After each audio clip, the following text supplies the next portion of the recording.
Hello, everybody. I'm Logan Crawford, and this is the award-winning TV talk show right here on Ebru Fresh Outlook. Taking aim at hackers, President Barack Obama signs, guess what? An executive order authorizing a new approach to deterring cyber attacks. Financial sanctions is his weapon. The U.S. is looking to target overseas hackers and companies that benefit from cyber espionage, including state-owned corporations in Russia, China, and elsewhere. Let's say hello to the Ebru think tank today. I am joined by Jackie Guzda, a media professor at Western Connecticut University, Jose Lopez, professor of physics at Seton Hall University, Jeanette Hoffman, a Republican strategist, and joining us live via Skype is Darren Guccione, CEO of Keeper Security, and live from Washington, D.C. is Allan Topal, author of Washington Lawyer. Allan, you're up in the monitor, so I'm going to talk to you first. Is what Barack Obama is doing by proposing sanctions against cyber hackers a good thing? It's hard to be against it, right? Yeah, it's hard to be against it, but I have two problems with it. The first problem I have with it, it comes from an executive order. He should have been working with Congress, and we should have had an act of Congress. The second thing I want to say is that, and I explored this in my political thriller, The Washington Lawyer, is the fact he is not getting at the root of the cause.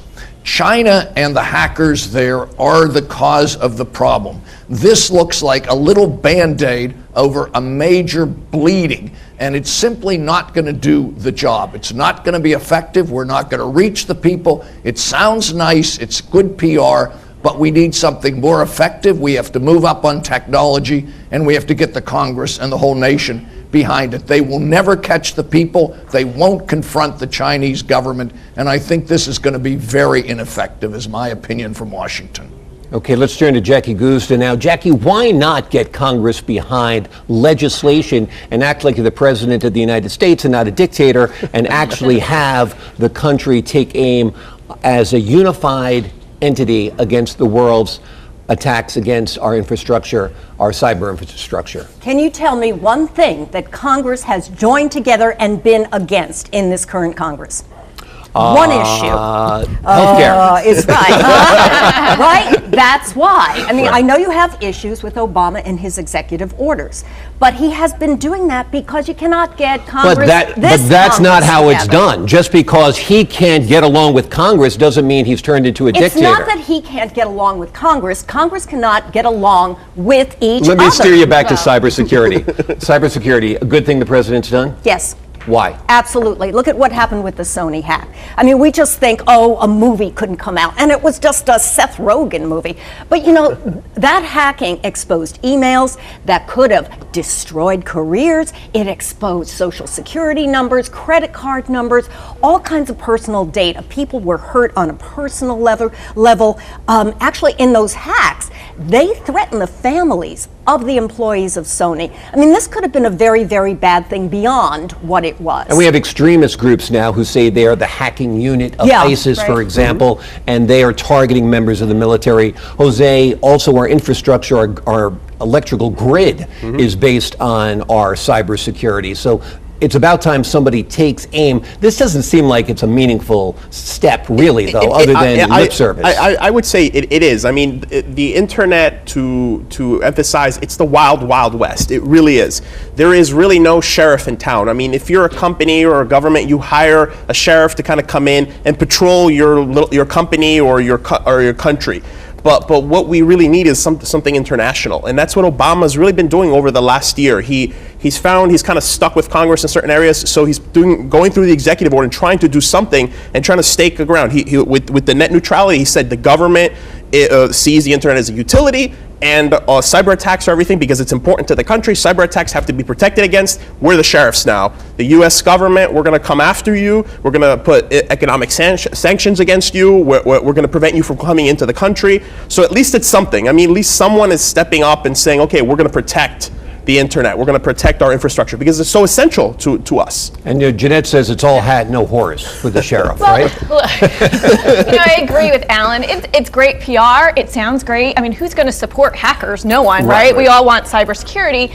But back to the point that President Obama seems to think he's a dictator lately. He has not been able to get anything done with this Congress. So instead, he's been acting unilaterally. And I have a big problem with that. And I'm hoping that in 2016, we might be able to get a president in here who can act as a democracy with Congress. Let's turn to Darren Guccione, who is joining us via Skype. Darren, security is your specialty. Tell me what Barack Obama has done with his executive order. Is it a good first step? Is it a baby step? Is it a giant leap forward? Tell me. I think it's a giant leap forward. I think it's extremely important. We're at a cyber war, and I think most people in society today just don't recognize how important this problem and pervasive it is. It's you're talking about multiple billions of dollars. If you just look at the Sony hack, which garnered a lot of press attention, just thousands of employee census information and gigabytes of data were stolen over the course of several months.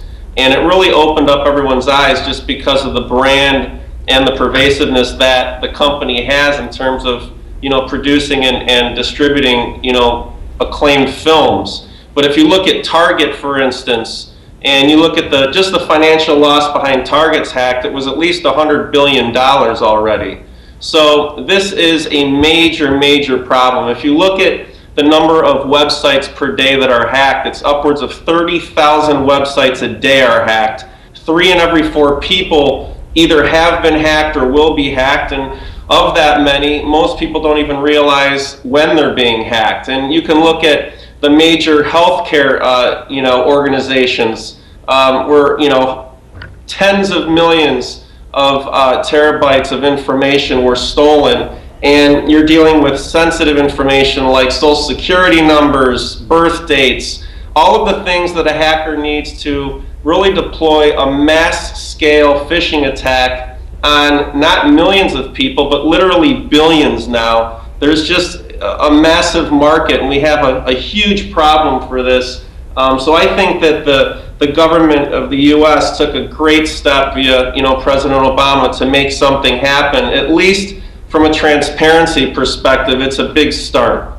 All right, thanks, Darren. Let's turn to Allan again. Allan, it seems to me that a relatively small country or even a small group of people with hacking skills can disrupt a superpower such as the United States. We're very vulnerable right now. I know personally, every 6 months I get issued new credit cards because my credit card information has been compromised, and it's a major pain in the neck with Easy Pass and all that. But tell me about it. Could be a whole lot more inconvenient and in fact life-threatening to America.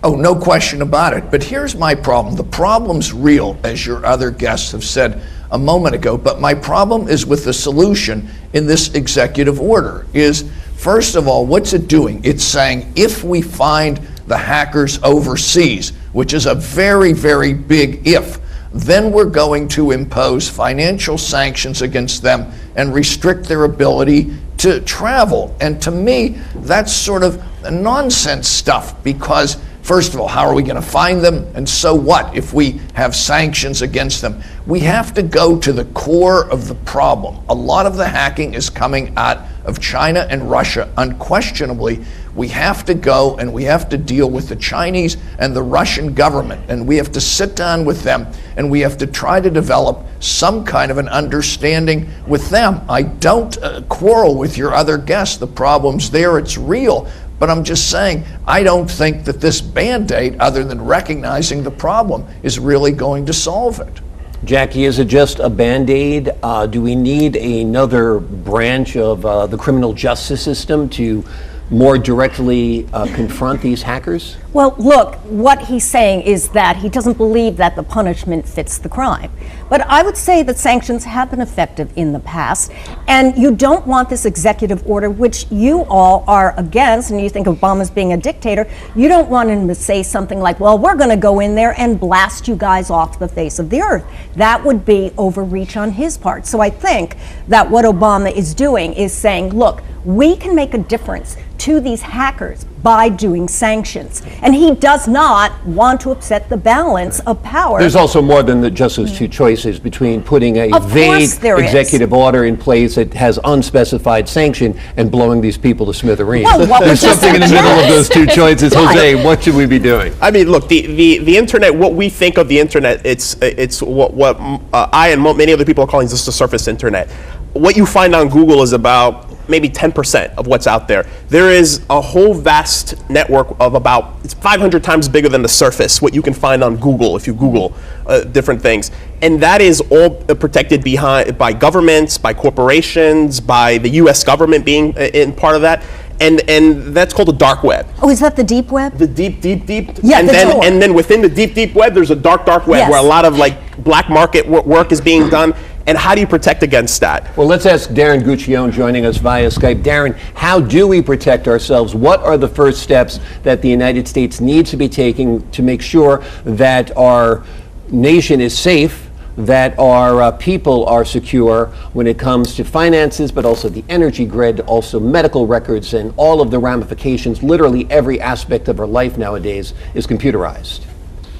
This problem can be prevented many ways, but companies, corporations, organizations are fiduciaries of our information, whether it be employee census information, financial information, such as banking institutions. If we place any of our genuine assets, any personal information at a company, money in a bank, the fortunate thing is that we have to raise the bar in terms of what companies have to do a better job of in terms of preventing these hacks, because they are preventable. Things like password management solutions, enterprise mobility management solutions, the encryption of important data, just not saving plain text information, which you saw, an example at Sony, or breaches at Target or eBay or any of these other companies over the course of time. It all relates back to simple methods of encryption, vulnerability testing, layering security around your website, keeping certain software updated internally, strong internal controls, and making admin directories really tougher to spot. So Darren, these are just very straightforward things. Darren, aside from changing my password from password to a real password, tell me what your company does to help keep the businesses and your clients safe. What does your company actually do? So we create a product called Keeper. It's a password management and digital vault product. And what we do is we basically create a fully encrypted environment. We call it a vault that stores all of your sensitive passwords, important information, files, photos, videos, whatever is completely private and sacred to you is stored in a military-grade vault. Let me stop you right there, Darren. I've seen these type of things before. My concern is if somebody hacks that, then they have every one of my passwords. Yes. So what we do is we create what's called a zero-knowledge security architecture. And what that means is that we never have access to or knowledge of your master password or the encryption key that's used to encrypt and decrypt the information. So for example, if I'm a hacker located in North Korea and I'm remotely trying to access your Keeper vault, I would need the encryption key in order to break in and or decrypt the information stored in that vault. Well, the encryption key isn't stored on a server. It's stored locally on your smartphone, tablet, or computer. Okay, I'm going to stop you there because I'm going to get final thoughts from everybody. Darren, thanks so much for your time, your insight, and your advice to all of our government entities that might be listening and our viewers as well. Jackie, final thoughts on this topic? Well, I haven't used my Amex at Target in a long time, so I guess the terrorists have won. Exactly. I mean, literally at restaurants, I find is the biggest problem because there's so many charges there that shouldn't be there from restaurants. I mean, I'll go in and spend $100, it'll be a $350 charge. Yeah, so cash at restaurants is my thing. What's Jose, what is your advice to the folks out there? My advice to the folks is this is a good first step. There's going to be more. It's coming down the pipeline. About 2 years ago, I had an opportunity to talk to John Holdren, President Obama's science advisor, and he said, watch out, something is coming down the pipeline for the internet, for protecting it and for growing it, and it's going to keep coming, so keep a watch out. This has not ended yet. It will continue. Yeah, I agree. This is an issue that is going to continue to evolve, and I think we need bipartisan support from both sides of the aisle in Congress, as well as leadership from the president to really find meaningful solutions to And this. it's something we can all get behind. Final word with Allan Topal joining us from D.C. Allan, tell me your final thoughts on this. My final thought is I think leadership from Washington can do a job. It can give businesses kind of a menu of plans. Here's what you can do. Here's how you can protect your stuff. Let's get some guidance and help from our federal government. This is an area where they could be helpful. Keeping us safe, that is the #1 job of government, in my opinion. When we come back, a U.S. Senator accused of high crimes and misdemeanors after this.